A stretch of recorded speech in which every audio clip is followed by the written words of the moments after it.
Հիմա չեմ կարող չարձագանքել, ախր հետևորդները շատ են ասում Նիկոլ Փաշինյանի բաժանության հետ կապված։ Ժողովուրդ ջան, դուք այսպես ասում եմ բոլոր տեսակետները ինձ գրեցիք արդեն,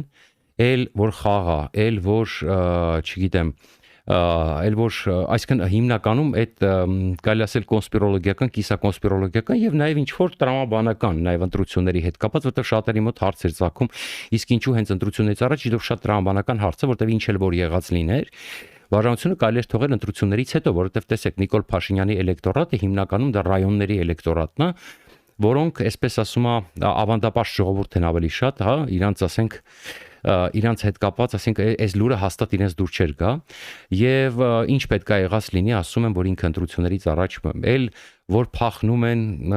Աննա Հակոբյանին տեղափոխում է ուրիշ երկիր, որպեսզի ընտրություններից փախնեն, հետո գիտի որ պարտվելու է։ Շատերի մոտ պանիկա է, որ ռուսներին է տալի իշխանությունը։ Այնքան տեսակետ է գրել ժողովուրդ ջան, այն որ իհարկե այն որ ասում ինձ ասելիք չեք թողել ոչ մի։ Ես չեմ ցանկանում անկեղծ մտնել Նիկոլ Փաշինյանի ընտանեկան անձնական կյանք, որովհետև գիտեք ինչ ժողովուրդ ջան, տեսեք, ցանկացածի տասացնել կարող է իրականություն լինի, բայց մենք չենք կարող հիմա լուրջ նստել վերլուծել, որովհետև նախ այս պահի դրությամբ,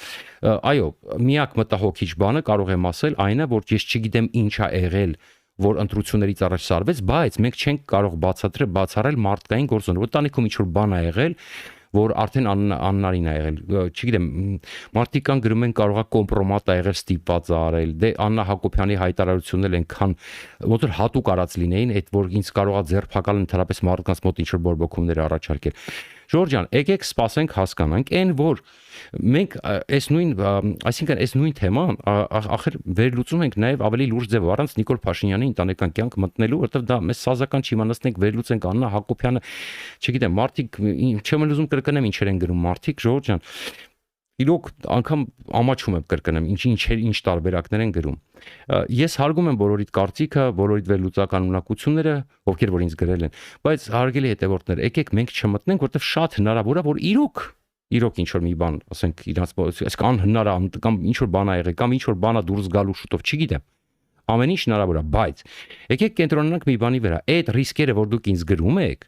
ես ձեզ ախր եթերով ներկայացնում եմ։ Ձեզ ներկայացնում եմ, որ պետքա փակվի Սամվել Կարապետյանին թույլ չտրվի, որպեսզի նա մասնակցի ընտրություններին։ Ես ձեզ ասում եմ, որ կա այդ վտանգը։ Ես ձեզ այդ Գյումրի երկու տարբերակի մասին ո՞ր թվականից եմ ասում։ Գյումրիից հետո անմիջապես ասել եմ, որ դա շատ հավանական տարբերակ է, որ կարող է Պուտինը հետ է ուզում իշխանությունը։ Ես ձեզ ասել եմ ինչ սխեմայով է 18 թվականից հետո այդ ամեն ինչը եղել ու շատ վտանգավոր է դա, որտեվ ակնհայտորեն ես ինքս ասել եմ ձեզ ակնարկել եմ թե ինչ է եղել 18-ից հետո ակնհայտորեն ես ձեզ անգամ ակնարկել եմ որ Արցախյան պատերազմն էլ անիմաստ եղավ որովհետև իրենք բոլորը հավատում էին Պուտինի պլանին վստահ են որ այլ տարբերակ չի լինելու բայց Ուկրաինան փչացրեց սաղի պլանները եւ ընդհանրապես ստացվեց որ 20 թվականի պատերազմը անգամ Ռուսաստանն է իզուր էր դաբրո տվել որտեվ չկարողացավ գործը հասցնել ավարտին այսինքն այս ամեն ինչից այնքան հոտ է գալի վատ, հա, որ ասենք ամեն ինչ հնարավոր է։ Դրա համար ես տարբերակը առաջարկել եմ, ասել եմ, եթե դուք այդքան ազնիվ եք, Քոչարյանը ինքը խոստովանեց, որ սիստեմայում դեռ փայ ունի, մենք այդ մասին չեմ ուզում խոսենք, բայց կխոսենք, հա։ Այսինքն նշանակում է, որ ռուսական դրոշներով ցույց էին անում ընտրությունների ժամանակ, ակնհայտորեն իրենք էլ ասում են, որ դրանք նստած են Ռուսաստանի շահերն են ազգային ժողովում պաշտպանում։ Մայա Սանդուի օրինակով էլի շատ հստակ գործողություններ է անում, հանգիստ կարելի է եւ Ծառուկյանին թույլ չտալ, եւ ուրեմն երեք ուժերին է կարելի ուղակի փակել։ Նկատի ունեմ ընտրությունների ճանապարհը։ Շատ հանգիստ։ Եվ դա կողջունվի Եվրոպայի կողմից։ Բայց ակնհայտորեն մենք կտեսնենք իրենց իրական ցանկը, երբ որ սկսի գրանցման process-ը, եւ տեսնենք որ գրանցում նշանակում է իրանք ուղղակի Պուտինին խորհրդարանն են տալիս, այսինքն գոնե ընդդիմությունը։ Ես ասել եմ չի լինելու արդարացում, եթե իրենք թույլ տվեցին այդ 3 ուժերը մասնակցեն ընտրություններին, ուրեմն 3-ին էլ կարող են ուղղակի արգելել։ Ասում եմ, հիմա տեսեք Ռումինիայում ինչ կատարվեց, բոլորը ողջունելու են Փաշինյանին։ Այսինքն ողջունելու են ուղակի, որ ինքը չթույլ տա որ դրանք մասնակցեն ընտրություններին, վստահեցնում եմ ձեզ։ Եվ տապալվելու է, որտեղ իրանք էլ ուրիշ մարդ չունեն հեղինակավոր, որ կարողան տապալվելու է ռուսական դաշտը, բայց իրանք կանեն թե չէ։ Մենք դա այդ մասին հետո կխոսենք Ժորժ ջան, հիմա այսօր չեմ ուզում դրա վրա շատ ուշադրություն դարձնեմ, բայց ուզում ասեմ այդ վտանգների մասին, եկեք Աննա Հակոբյանի ու իրանց անձնական կյանքի միջոցով չխոսենք։ Եկեք խոսենք լուրջ վերլուծության միջոցով, որ ես ձեզ ախր այդ վտանգները ներկայացնում եմ ամեն օր։ Սա էսպես։ Հիմա որոշ մարդիկ անցնենք արդեն գլխավոր թեմային, որոշ մարդիկ նոր տարուց առաջ գրում էին, որ Իրանի ժողովուրդը ոտի էր կանգնե, ցինիզմով գրում էին են չալմասեր Պաղեստինասեր, են իսրայելատիաց որոշ ասենք են բալաբոլներ գրում էին, բա ձմեր Իրանի ժողովուրդը ոտի էր կանգնե, բա թե ձմեր պապին չի գալու, իզուրեք ոտի կանգնե, թե բա հեսա տեսեք ձեզ ինչ են անելու, տեսար որ ձմեր պապին եկավ, տեսար որ դու բալաբոլ ես, տղա ջան, տեսար որ քեզ բացատրում էինք, ասում էինք ում համար ես աշխատում, արևմտամետ ես ներկայանում, մեծ դուրս ես տալի, ում համար ես աշխատում, այ բալաբոլ, տեսար ձմեր պապին արդեն երկրորդ անգամա նվերներով գալիս, այս անգամ ընդհանրապես ճոխ նվերներով է գալիս, տեսար որ չալմիտ ոչնչացրին, չեմ ուզում շատ այսպես բան անեմ Ժորժ ջան, բայց այն միջուկային քամիների մասնագետին չեմ ուզում շատ անդրադառնամ, բայց նորից եմ ասում, այդ սրա համար եմ ասում, կոմպետենտ չեն մարդիկ, կոմպետենտ չեն, մեծամտորեն նստում են, սենց աչուձախ լափարոշ դուս են տալիս առանց հասկանալու, որն է քո շահը, որն է քո պետության շահը, ինչն է քեզ պետք խոսալ, ինչը քեզ բերանդ պետքա փագել, չգիտեմ, Թրամփը սաղին կգցի, Իսրայելը բենսես, չգիտեմ ինչ որ դուք հասկանում եք Ժորժ ջան։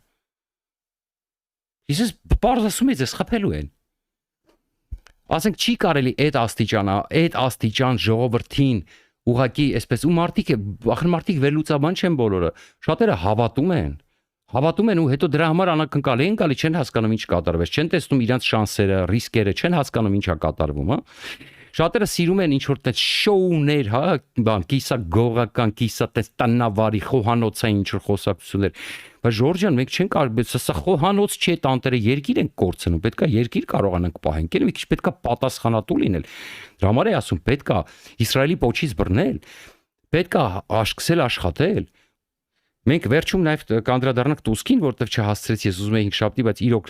ինքնազգացողություն խնդիր կար Ժորժ ջան, այս 2 օրներ ուզում եի եթեր անեի, բայց իրոք չստացվեց։ Հիմա ուրեմն ինչ է ուզում ասեի։ Ուրեմն ձմեր պապին եկավ փաստորեն, 2 գործողություն իրականացվեց, ամերիկյան կողմից դա կոչվում էր էպիկական զայրույթ, իսկ իսրայելական կողմից դա կոչվում էր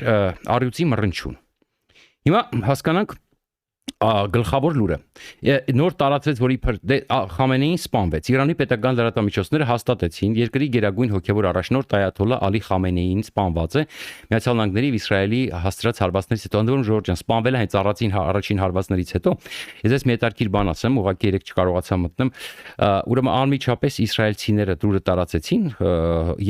եւ իսրայելական լրատվամիջոցները հաղորդեցին, որ իրենք ֆոտո ապացույց ունեն, հակառակ դեպքում Իրանը չէր հրապարակի այսքան շուտ նրանք կթաքցնեին։ Իդեպ ձեզ ասեմ, իրենք նախորոք նման դեպքերի համար ունեն ձայնագրություններ Խամենեիի կողմից, որպեսզի անգամ եթե սպանվի, պարբերաբար ասենք մի 30-40 օր պահեն, դուք գիտեք, որ առաջին հարվածների ժամանակ հենց այդպես էլ եղավ, բայց անմիջապես ես չգիտեմ ոնց, բայց իսրայելական գաղտնի ծառայությունների ձեռքում հայտնվել էր նկարներ, ֆոտո ապացույցներ Խամենեիի մահվան մասին։ Հենց այդ պատճառով, ընդ որում Երևանից Տրամփն ու Նեթանյահուն չէին կարող որոշեին, որ մեկը պետք է ասի այդ լուրը հայտարարի, դե երկուսի հաղթանակներ էր, բայց ամեն մեկը իր վրա էր ուզում վերցնել։ Առաջին անգամ Նեթանյահուն թողեց, որ Տրամփը վերցնի ամբողջ գործը Իսրայել արեց, բայց այսպես ասма վերջում այդ բունկերային ռումբերից հետո տվեց Տրամփին հաղթանակը, այս անգամ կարծես թե Նեթանյահուն չէր ուզում զիջել եւ ըստ էության այսօր հայտարարեց, որ 86-ամյա առաջնորդը մահացել է, պետական լրատվամիջոցները հաղորդեցին 40 օր սուքա լինելու, սաղ փակա գրասենյակները, բիզնեսները 7 օր, պետական հեռուստաընկերությունը տեղական ժամանակով 5-ին հաղորդելով Խամենեիի մահվան մասին չի հիշատակել ուրեմն ԱՄՆ եւ Իսրայելի օդային հարվածները։ Պետական լրատվամիջոցները հավաստիացնում, որ գերագույն առաջնորդը սպանվել է իր նստավայրում, ոչ թե բունկերում թաքնված, ինչպես որոշ հաղորդումներն են պնդում։ Իդեպ սա կարող է ճիշտ լինել, ասեմ ինչու։ Ուրեմն մենք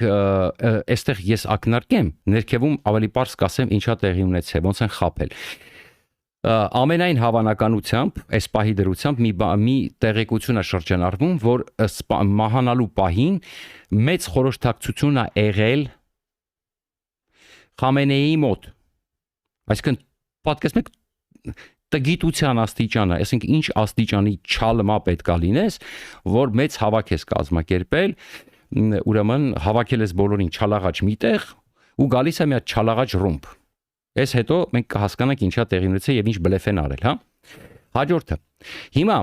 ուրեմն հասկանանք ովքեր են մահացել։ ընդհանուր առմամբ, որպեսզի պատկերացնենք, թե ինչքան է գլխատվել Իրանի ղեկավարությունը։ Ուրեմն, դե Խամենեին ասեցինք, դա ամենակարևորն էր։ Իդեպ հիմա խոսում են, որ ինչ որ նախ իր տղան է, ուրեմն ամենահավանական առաջնորդը, հիմա այս պահին խոսում են, որ ինչ որ նոր ինչ որ մեկը ընտրվել է, ինչ որ անհայտ ցակման եւ մակնիշի չալմա, եթե անգամ անունն էլ չեմ ուզում ասեմ, որտեղ լուրը դեռ հաստատված չի, չեմ ուզում հիմա տենց բան անենք, կհաստատվի կասեմ, որտեղ հիմա տենց ժամանակավոր խորհուրդն է ղեկավարում, այնտեղ նախագահն է, զինվորական ղեկավարությունը, ովքեր որ ողջ են մնացել, ինչ որ հատուկ խորհուրդ է, այնտեղ տղան է, կարծում Խամենեի եւ այլն։ Մի խոսքով, հիմա բայց հետեւյալն է, հիմա ում են որ նշանակեն, գլխավորը չի լինելու, ասեմ ինչի, որովհետև հիմա իրանք, դուք հիշում եք, ես դες ներկայացրեցի մի քանի օր առաջ, որ այսինքն որ արդեն ասացի, որ լինելու է 4-ը ուրեմն հետնորդ է պատրաստ է Խամենեին, տարբեր ամենակարևոր պաշտոններին 4-ը հետնորդ։ Եվ բնականաբար գլխավոր հետնորդը որքան հասկանում ենք իր որդին, ամերիկացիներն են լավ հասկանում, իդեպ նաև Ալի Լարիջանին լուրջ հավակնություններ ունի, այնտեղ նաև լուրջ ուրեմն առաջնորդելու երկիրը, պետք է հասկանանք ուրեմն կարգավիճակում, բայց ուզում ասեմ, այս հիմա ում որ նշանակին, սա թիրախ է ժողովուրդ ջան, սա թիրախ է, որին պետք է հաջորդը վերացնել։ Հիմա կասենք ինչա տեղի ունեն։ Ուրեմն սա արդեն ասեցինք, ուրեմն ընդ որում ասում եմ սպանվել է Թեհրանում գտնվող իր ամրացված համալիրի վրա, ուրեմն ամրացված իր հենց պալատում կարելի ասել, գուցե հենց տեսակ որ պալատը ամբողջությամբ քանդված իր, գուցե հենց պալատի հարվածից համահաց։ Հիմա Խամենեի ընտանիքից ովքեր են զոհվել։ Հաղորդագրությունները հաստատում են, որ հարձակման ժամանակ զոհվել են նրա դուստրը, Փեսան, Թորը եւ Հարսը։ Ուրեմն զոհվել է Ալի Շամխանին։ Դուք հիշում եք առաջի ուրեմն հարվածների ժամանակ հունիսին Շամխանին զոհերի թվում էր, հետո բարձրացեց որ ողջ է։ Առաջինը հաղորդեն առաջինից մեկը Շամխանիի մասին, դա Գերագույն առաջնորդի ավագ խորհրդականներ, Գերագույն ազգային անվտանգության խորհրդի նախկին քարտուղար։ Իդեպ շատ կարևոր պաշտոն է, շատ կարևոր խորհրդական է Շամխանին։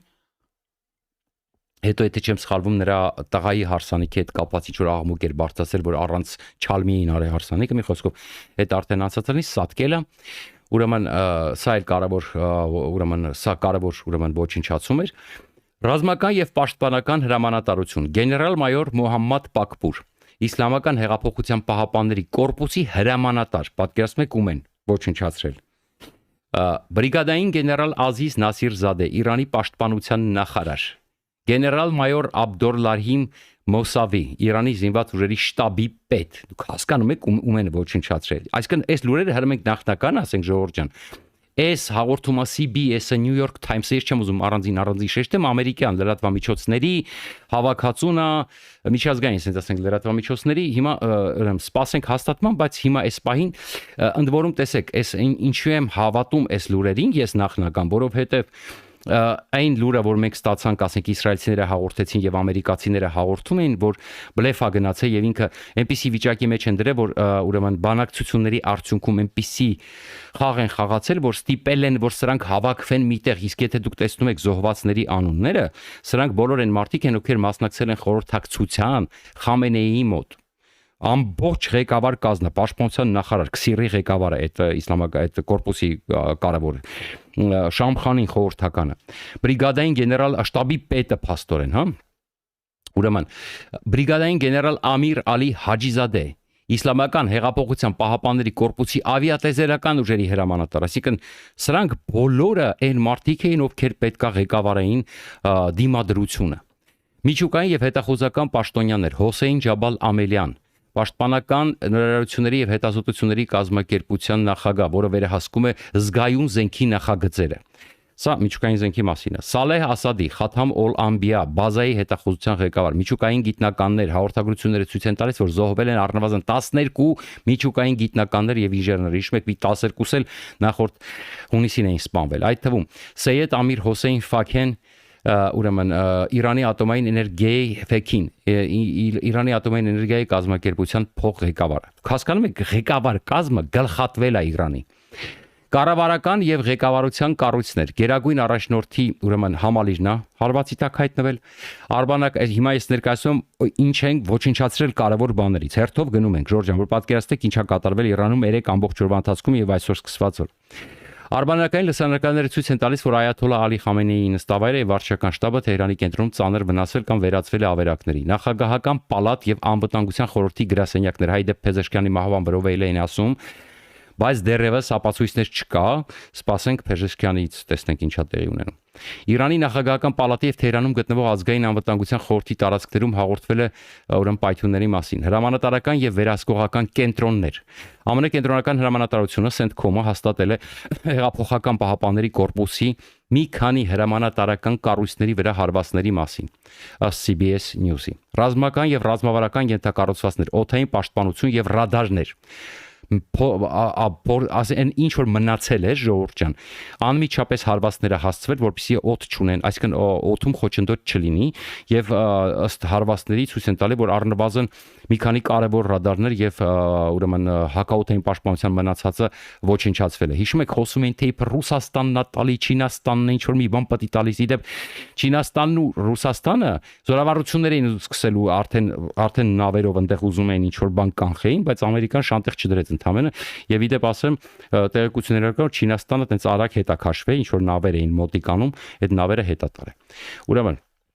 օդային պաշտպանության ռադարները ասել հաղորդում է, որ հարձակումների առաջին ալիքը հարվածել է տասնյակ ռադարային համակարգերի եւ հակաօդային պաշտպանության կառույցների, մասնավորապես Թեհրանի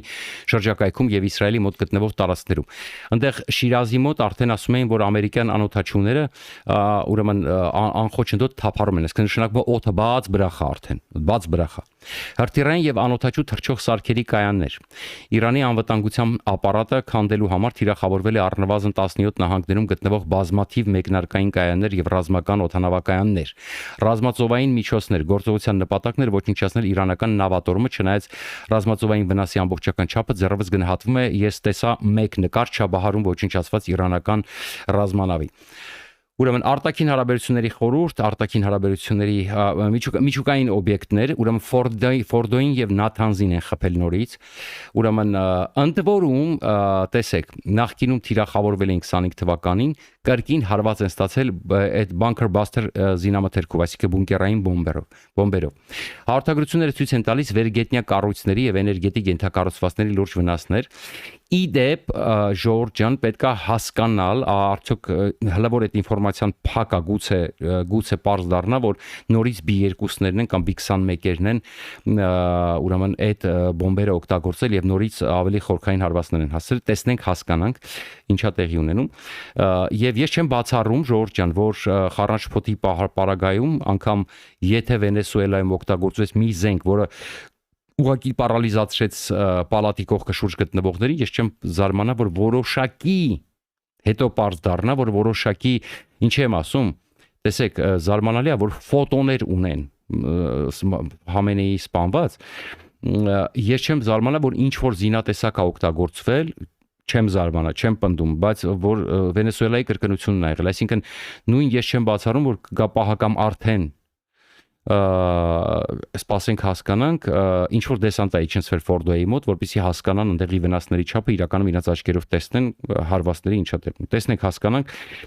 որտեղ Թրամփը անդադ շեշտում էր այդ նորագույն զենքի մասին։